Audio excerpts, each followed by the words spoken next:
Debo agradecer al doctor Mansueto, el presidente de la asociación, y al doctor Valenzuela y a los demás organizadores del Congreso la gentileza que han tenido en invitarme. Como ustedes podrán obviamente ver, yo no soy un representante de la generación Z a la cual se acaba de referir nuestros antecesores. Yo pertenezco a la generación A. ¿Qué significa eso? Antes del celular, antes de la computadora, antes del fax, antes de la televisión y casi antes del automóvil. Y me ha tocado pues vivir en este momento, lo cual me trae por supuesto algunas dificultades. He desarrollado, por ejemplo, una relación antagónica con los celulares.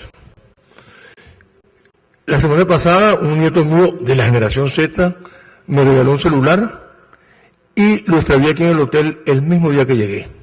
Afortunadamente una colega boliviana que está ahí lo recuperó y tuvo la gentileza de devolverme. Los de la generación Z somos muy lentos y para mí va a ser difícil el tema porque cuando yo preparé la ponencia pensaba que no eran 15 minutos y el tema es realmente bien amplio. Se trata de hablar de los desafíos que tiene el derecho de trabajo en América Latina en el siglo XXI. La primera dificultad, por supuesto, es hablar de América Latina como un todo. Sabemos que somos 20 países, 20 millones de kilómetros cuadrados y más de 600 millones de habitantes. Pero aún dentro de esa gran diversidad hay ciertos elementos comunes provenientes fundamentalmente de nuestra historia y en el campo del derecho proveniente de la existencia de una comunidad de fuentes jurídicas que sí nos permiten hacer algunos planteamientos generales para toda la región. Nosotros, sobre todo en el campo del derecho del trabajo, cuando comienza a desarrollarse como una disciplina especial, tenemos dos fuentes muy importantes que son comunes. Por una parte, los convenios internacionales de la OIT, por otra parte, tenemos la influencia de lo que yo he llamado dos leyes madres, que son el Código de Trabajo de Chile y la Ley Federal de México, que en el mismo año, en 1931, de sur a norte y de norte a sur, influenciaron todo el proceso de codificación que se dio en la región. Y eso nos permite entonces poder establecer ciertos parámetros de orden común. Para hacer lo que podemos llamar una radiografía de lo que ha sido el derecho de trabajo en América Latina a partir de los años 90, debemos señalar fundamentalmente que existe una especie de lucha dinámica entre dos tendencias, la tendencia al garantismo y la tendencia a la flexibilización. Las corrientes flexibilizadoras que aparecen en Europa en los años 80 del siglo pasado vienen a tener repercusión en América Latina en la década de los 90 y tienen repercusión en reformas laborales que propugnaron la precarización del trabajo, la externalización del trabajo, que establecían cierto abaratamiento del despido y, en fin, una concepción que marcaba más una orientación neoliberal que quería centrar la regulación del trabajo en la autonomía de la voluntad y no en la intervención heterónoma del Estado.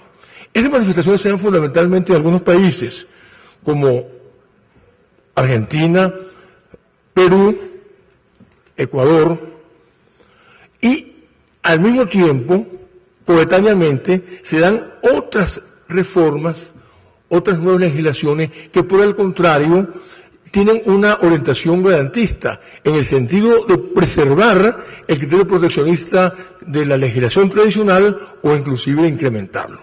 El ejemplo más importante es de Chile, que durante los años 90 y hasta el año pasado incluso, intentó y llevó a cabo varias reformas laborales con las cuales lo que se ha hecho es ir recuperando poco a poco y aún no totalmente el sistema protector que fue derogado en los años 70 por la dictadura militar. En la República Dominicana, en el año 92, se hace un código que aumenta los niveles de protección, pero que además incluye dentro de la legislación laboral a ciertos sectores que estaban fuera de ella, como es, por ejemplo, el caso de los trabajadores rurales. en varios países de Centroamérica, Guatemala, Costa Rica, El Salvador, bajo la influencia de la OIT, y también en el Paraguay, se hicieron en esa misma época reformas tendientes a reforzar los derechos colectivos y a buscar, digamos, una mayor armonía con los convenios internacionales de la OIT. Existe, además, en el caso venezolano, una regulación que es extremadamente rígida, al punto que prácticamente hay una inamovilidad laboral para el total de los trabajadores. En Colombia hay un ejemplo especialmente particular, porque en los años 90, mientras se aprueba a finales de 90 una legislación laboral flexibilizadora, a los pocos meses se aprueba una constitución que es orientada de una manera totalmente distinta hacia el garantismo y el proteccionismo laboral. Y esa dicotomía que hay entre la legislación laboral colombiana y la Constitución se fue reflejando también en lo que son las decisiones, por una parte del Tribunal Constitucional y por otra parte de la Sala de Casación Laboral. O sea, con lo que quiero decir esto es que no hay en Venezuela, en América Latina, como se puede haber observado en Europa, una orientación lineal en un momento determinado hacia una tendencia, sino que existe esa dinámica lucha. Y que la prevalencia de uno u otra tendencia depende fundamentalmente de las circunstancias, de las características políticas e ideológicas de los regímenes que estén al mando de cada uno de los países. Viendo esto, vamos a ver cuáles son los problemas que, a mi juicio, son los más importantes, son los desafíos que debe afrontar el derecho laboral en la región en el siglo XXI. En primer lugar, tenemos problemas de eficacia de la legislación laboral. En líneas generales, la legislación laboral de América Latina es una legislación que está, digamos, al mismo nivel de desarrollo de las europeas, podemos decir, e incluso está mucho más desarrollada que la legislación de los países anglosajones, los países asiáticos, que prevalecen fundamentalmente la autonomía de la voluntad y no la intervención proteccionista del Estado. Ahora, si es cierto que los textos legislativos ofrecen, digamos, ese alto nivel de protección, en la práctica nos encontramos con que esos textos legislativos tienen grandes carencias en su eficacia y en su aplicación. Bien sea por la falta completa de aplicación de empresas que simplemente no aplican la legislación de trabajo, o bien sea por la recurrencia a sistemas fraudulentos, la verdad es que tenemos un nivel de aplicación bastante bajo. Otro gran problema tiene que ver con la protección del trabajo autónomo y del trabajo informal. En América Latina el trabajo autónomo es muy vulnerable. El 90% de los trabajadores autónomos carecen de formación profesional. El trabajador autónomo que prevalece en América Latina, al revés de lo que ocurre en otras regiones, no es el profesional, sino es el artesano que trabaja de una manera por cuenta propia y en la mayor parte de las veces en el sector informal. Y la informalidad en América Latina llega normalmente entre el 40 y el 50% de la población activa laboral, y con un gran problema que es el gran crecimiento que se tiene. Datos de la CEPAL indican que de cada 10 nuevos puestos de trabajo, 7 son creados en el sector informal. Entonces esto nos crea un gran problema. ¿Quién va a tutelar y a proteger ese trabajador informal y ese trabajador autónomo? ¿Le corresponde el derecho del trabajo? Existen evidentemente problemas de orden técnico, no solamente ideológico, para que el derecho del trabajo pueda asumir esa carga. Existe entonces la necesidad de construir un sistema de protección social de los sectores vulnerables de la sociedad que vaya más allá del criterio tradicional de la subordinación. El otro problema que tenemos, entre los más graves, es la seguridad social. El gran déficit que tiene la sociedad latinoamericana con sus trabajadores es la seguridad social.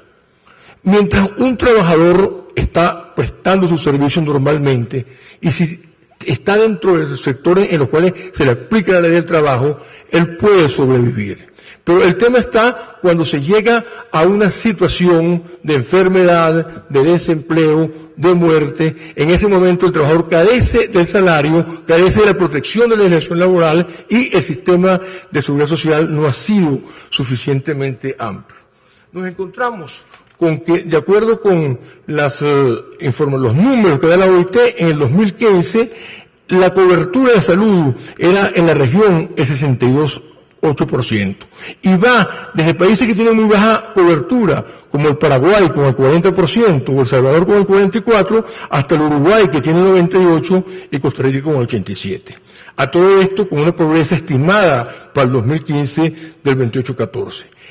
En cambio, nos encontramos que en otras áreas, en América Latina, se han encontrado grandes avances. Por ejemplo, en la reducción del trabajo infantil se pasó desde el 17% del año 2000 al 8,8% en el año 2015. Y en cuanto a la expectativa de vida, que en 1960 era de 56 años, en 2014 era de 75 años. Pero este aumento de la expectativa de vida no resuelve el problema de la seguridad social, sino que por el contrario lo hace mucho más grave.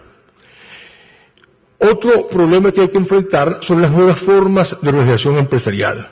Es decir, todo lo que tiene que ver con la externalización, la llamada tercerización, todo lo que tiene que ver con las nuevas formas de trabajo, los grupos de empresas, las expectativas y las cooperativas que necesitan un tratamiento adecuado del derecho del trabajo. Hemos tenido en América Latina algunas experiencias extremas. Por ejemplo, en el Ecuador o en Venezuela, de una manera tajante, se prohíbe la tercerización.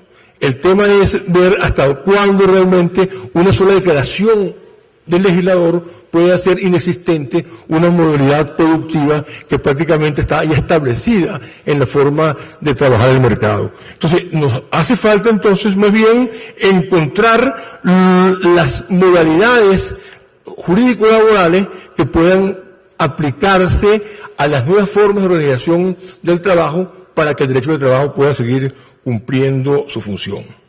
Tenemos además un gran debilitamiento de lo que son las organizaciones sindicales.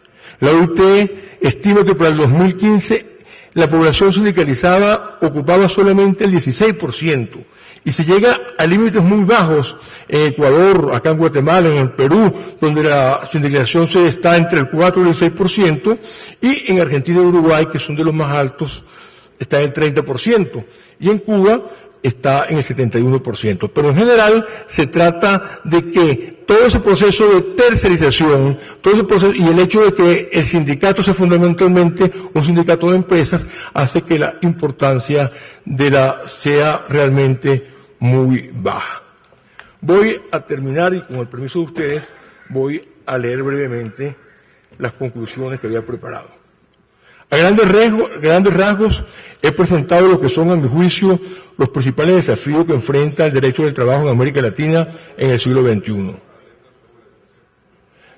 La adecuada atención a estos desafíos requiere una variedad de instrumentos y programas públicos y sociales que deben formularse y ejecutarse de manera equilibrada y eficiente, de manera que la tutela conferida al trabajo no constituya un factor que perturbe la vida armoniosa de la sociedad. En este orden de ideas, el derecho laboral es uno de los varios instrumentos de que dispone la sociedad para la tutela del trabajo humano, pero no el único. En todo caso, el eficaz desempeño del papel que el derecho del trabajo tiene asignado dentro de una sociedad democrática depende a su vez de la eficacia con que cumplen su función los distintos actores que participan en el proceso de formación y desarrollo de esta disciplina. Los legisladores, quienes deben crear normas claras y precisas que tomen en cuenta la realidad social en la que van a ser aplicadas para que la finalidad de la tutela pueda ser compatible con los requerimientos de la producción y del equilibrio social. Los empleadores y sus organizaciones, que deben comprender que sus específicos intereses profesionales no encuentran mejor garantía que el funcionamiento de un sistema de relaciones laborales justo y equilibrado, lo cual no puede ser logrado sino mediante el respeto y el cumplimiento de las normas del trabajo. Los trabajadores y sus organizaciones, que deben comprender que no habrá adecuado funcionamiento del sistema si ellos no cumplen sus deberes con el mismo celo con que exigen el disfrute de sus derechos, que no habrá remuneración justa si no hay producción adecuada. Los jueces y los agentes de la Administración del Trabajo, que deben ser los principales garantes del cumplimiento de la normativa laboral y que deben actuar con eficiencia, tesón, imparcialidad, para poner fin a la brecha entre realidad y norma que ha caracterizado nuestro mundo laboral. En fin, el sector académico, que debe contribuir con el estudio permanente de los temas que dan vida al derecho del trabajo y que debe superar la sublime tentación de la erudición para dedicar sus esfuerzos al estudio de los problemas reales de la sociedad y del trabajo. Muchas gracias.